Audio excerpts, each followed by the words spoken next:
આ લોક છે બરાબર, આ રીતનું હોય છે બરાબર. પેલું આપણે જે છે એ પ્લાસ્ટિકનું સીલ તોડ્યા પછી આ લોક કાઢી લેવાનો, એટલે આ કાઢી લેવાનો બરાબર. આ શું કામ? આ સેફટી માટે છે કે આ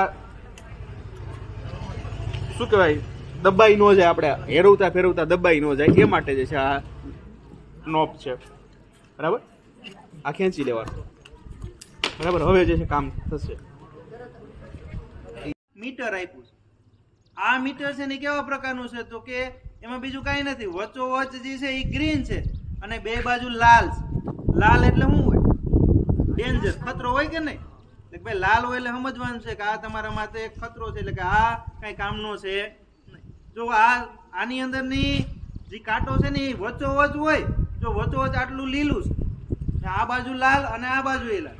જો આ બાજુ લાલ હોય ને તો એનો અર્થ શું થાય? ખાસ સમજો, આ કાંટો બે બાજુ જાય, આ બાજુ લાલ હોય ને તો એનો અર્થ શું થાય તો કે એ બાટલો ફૂટી ગયો છે. હવે આમાં કઈ છે નહીં, આમાં અમુક પ્રકારનો ગેસ ભરેલો, એ ગેસ છે ને વરદી થાય ને એટલે ગેસ ઓટોમેટિક લીક થઈ જાય અથવા નીચો બેસી જાય. આમાં પાવડર ભરેલો, પાવડર એ નીચો બેસી જાય, પછી કઈ કામનો છે નહીં. તો આ વાત તો થઈ ખૂટી જવા. તો બીજો કાં લાલ કાંટો આપ્યો છે? કોઈ મને કે હાથ ઊંચો કરે.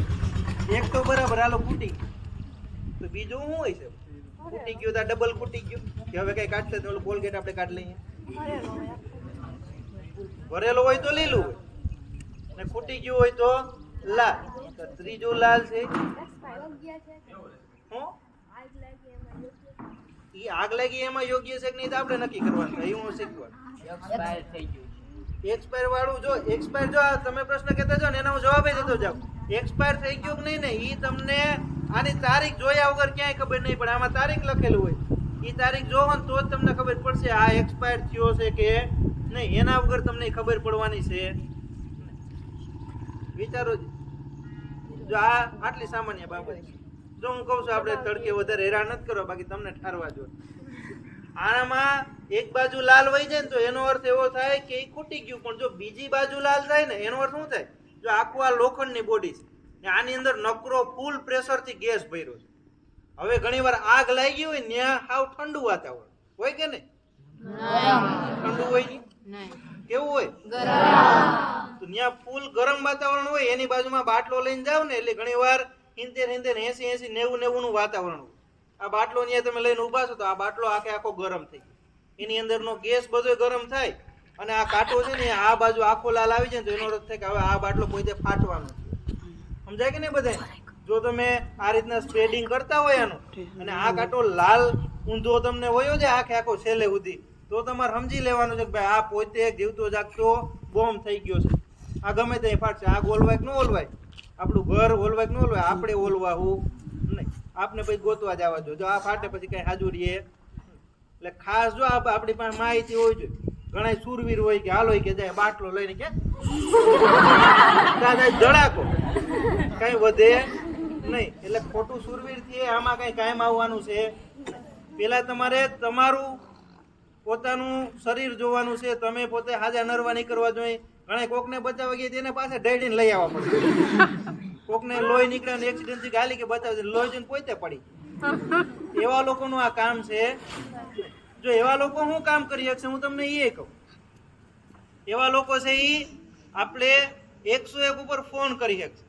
તમને 101 યાદ ન હોય તો 108 માં કરજો તમે, પણ એને ચોખ્ખું કહેજો કે મારે અહીંયા આગ લાગી છે ને અમારે આગ વાળા ભાઈ નું કામ છે, તમારું એમ્બ્યુલન્સ નું ઓટાણ કામ નથી, એટલે 101 માં તમને મેળ કરી દે. અથવા તો 100 નંબર ઉપર ફોન કરજો જ્યાં યાદ આવી. પેલા 101 સમજાય કે નહીં બધાને? એના પછી હું તમને એક નંબર લખાવી આપણા અમરેલી જિલ્લાની ફાયર ટીમનો છે. ઘણી વાર 101 માં અહીંયા આગ લાગી હોય, બીજે લાગી, ત્રીજે લાગી, તો 101 ઘણી વાર એંગેજ આવતું હોય, બંધ હોય. તો આ મેં ત્યાં પૂછ્યું કે ભાઈ એકારે 2-3 જણા ફોન કરતા હોય ને બધું તમારી પાસે હેલ્પલાઇન એટલી બધી સુવિધા નથી, બંધ હોય તમારે કઈ લાઈન લેવી? અડધી કલાકમાં બંધ બતાવે બધું ઉકી. તો એ લોકોએ બીજો નંબર આપ્યો છે કે તમને એ બંધ બતાવે તો બીજા એક નંબર છે એમાં તમે ડાયલ કરી શકો. તો એ બધાને હું આપીએ છીએ સેવ કરીને રાખવાનું.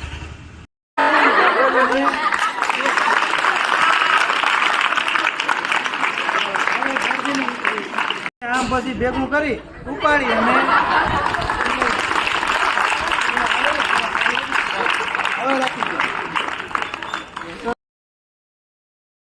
બીજી વાત શું સાહેબ તો મોટા છે સાહેબ, એટલે છેટેથી ખર્ચે ચાલશે. તમારે આનાથી બીવાનું છે.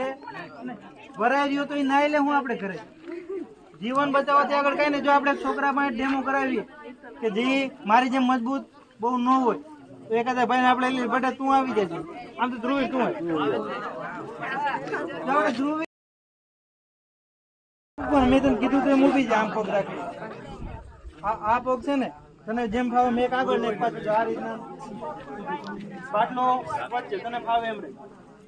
પછી આને જે હાથ ફાવતો હોય ને એની રાખવાનો છે અને પછી દબાવ્યો ને આને પકડી અને પછી નીચે મારી આ થોડુંક થોડુંક દબાવ્યો નીચે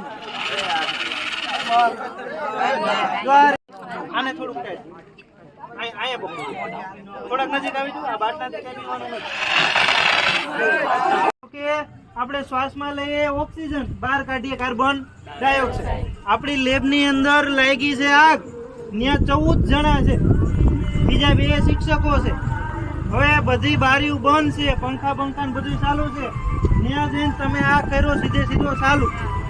તમે અહીંથી જેવો આને ચાલુ કરો,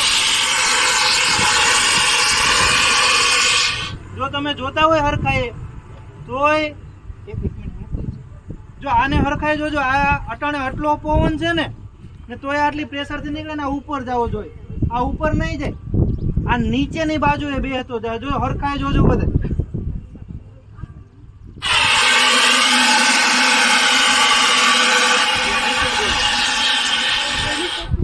આ CO2 છે ને ઓક્સિજન અને હવા કરતા ખૂબ જ પ્રમાણમાં ઈ છે ને ઈ ભારે હોય, એટલે ઈ છે ને નીચે બેસી. તો તમે બધા રૂમમાં ક્યાંક છાંટશો એટલે શું થાય તો કે રૂમની અંદર છે ને આખા રૂમમાં કાર્બન ડાયોક્સાઇડ ફેલાઈ જાય. એક તો ધુવાળો, કાર્બન ડાયોક્સાઇડ, આ કાર્બન ડાયોક્સાઇડ 14 જણા છે ને અડધી મિનિટ સુધી શ્વાસ લઈ શકશે. આગથી બચી જાય, તમારા CO2 થી મરી જાય. તમે બચાવવા નથી ગયા, મારવા ગયા છો બાટલો. ખાસ જોજો, તમારે શું કરવાનું છે તો કે તમારે ગમે ત્યાં CO2 નો ઉપયોગ કરવો હોય, ગમે ને CO2 નો આપણે ઉપયોગ કરવાનો થાય તો વેન્ટિલેશન ની સુવિધા હોવી જોઈએ. એટલે કે હવાની અવર જવર હોવી જોઈએ. ફરજ કોઈ પણ વ્યક્તિ ગમે ત્યારે છે ને મુસીબતમાં હોય ને તો આપણે રાડું નાખીએ. આપણે અહીં બાજુમાંથી છોકરાને ઉપાડીને લઈ ગયા હતા, એને મૂંગો દઈ દઈએ. હાથ ખાલી એમ નમ હોય, લઈને ડેડીને લઈ જાય, ખબર ન પડે શું કરે. બારીમાંથી નાનો છોકરો ને એનો હાથ તો નીકળી જાય, થોડીક બારી ખુલ્લી હોય, એ કઈ ન એને કદાચ પકડીને બીવડાવીને લઈ જતા હોય ને તો એ ખબર ન પડે. ધારો કે આ ભાઈ ને આ ભાઈ બે છે, એને આ ભાઈ આને કઈક દબાવ્યો છે, ભાઈ તું કઈ બોલ્યો ને તો હું તને પૂરું કરી નાખી તારું. આને આમ લઈને જાય છે તો એ ખબર ન પડે. આ ભાઈને છાનું મોનું કોકને કેવું હોય તેને કોપચામાં લઈને કેવું પડે ભાઈ મને આ પકડીને લઈ જાય છે આમ તેમને. આપણે બોગા જેવા છે કે આપણે ધીમેથી કીધું ને આપણે હું એલા તે કે નહીં. તો આખી સરસમાં આવી જાઓ. આખી દુનિયામાં એક સિસ્ટમ છે. મેં ન્યાય વાત કરી હતી, પછી એને કીધું અમે અમારી બધી તાલીમની અંદર આ વાત અમે લેવું. આપણા છોકરાઓને ખબર હોય છે તમારે ફેલાવવાનું છે કે આપણે આખા વિશ્વમાં છે ને કોઈને કઈ ખતરો હોય, કાંઈ પણ જાતનો ખતરો, તો એની નિશાની છે. જો મારે હારે બધાને આમ કરવાનું છે, પેલા હાથ ઊંચો કરું, અંગૂઠો અંદર, જો આપણે આવી જ ગયું છે બધાને ખબર છે, અને હાથ નીચે. આવું કોઈ કરે ને તો એનો અર્થ એવો થયો કે ઈ છે ને એ કઈક મુસીબતમાં છે. જો આપણે કઈ વાંધો હોય ને તો આ રીતના કરવાનું. જો કોઈ આ રીતના સાઈન આપે તો આપણે ફટાફટ એની મદદ કરવાની છે. આપણે બધા ખાસ યાદ રાખશું, આનો પ્રચાર કરશું. ભારત દેશમાં આ વસ્તુ ક્યાંય નથી. તો આપણે ઘરે આપણા નાના ભાઈ બહેન છે, મમ્મી પપ્પા છે, જો આપણા બેન છે, બધાને ખબર છે ઘણી વાર આપણા બેન અથવા તો કોઈ આપણા બેન છે એ કોલેજમાં જતા હોય અને એને કોઈ કિડનેપ કરી નાખ્યો, એને કંઈક ધમકી આપી ભાઈ મારા ભેગા હાલો ને હાલો, નકર તમને હું આમ કરી દઈશ, આમ કરી નાખશું, મારી નાખશું. ને એ બિચારા એને શાંતિ જવી પડે, કારણ કે એને કીધું કે ધારો કે તમે ભાઈ બહેન જતા હોય એમાં ભાઈને પકડી જાય ને બેનને કે તું હાલ લે અમારા ભેગી, અને નકર ભાઈને અંદર મારી નાખ, તો ઓલી કોઈને કહી ન હકે. પણ કોઈક આમ આગળથી જતું હોય અથવા પોલીસ વાળા હોય ને ખાલી આમ નિશાની કરીને આમ હાથમાં પાછળથી જતી હોય, ઓલા તો આમ ભેગા જ જવાના, પાછળ ખબર પડી જાય આને કંઈક વાંધો છે, આરામથી બચી. દેશની અંદર આપણા ભારત સિવાય વિદેશની અંદર 60% કેસમાં આમ બચી જાય છે. 60%. મને ખબર નથી કેમ આપણા ભારત દેશમાં આ વસ્તુનું કાંઈ જ્ઞાન નથી, આપણે કેમ પ્રમોટ નથી કરતા. બેટી બચાવો જેટલું પ્રમોટ કરીએ ને એનાથી વધારે આ પ્રમોટ કરવાની જરૂર છે. એ જવાબદારી કોણ હવે મારા વતી અને આપણી આ બધા સ્ટાફ અને આ સ્કૂલ વતી લેવાની છે? તમારે બધા. આપણા પાટી હાઈસ્કૂલના બધા વોરિયર છો. હું છો? હવેથી જવાબદારી કેની છે? પાટી હાઈસ્કૂલ વોરિયર. સમજાઈ ગયા કે નહીં? તો તમારે બોલવાનું છે બધાને હાથ ઊંચો કરીને, જય પાટી હાઈસ્કૂલ વોરિયર. હું બોલીશ જય પાટી હાઈસ્કૂલ, તમારે બોલવાનું છે વોરિયર. જય પાટી હાઈસ્કૂલ, જય પાટી હાઈસ્કૂલ, જય પાટી હાઈસ્કૂલ.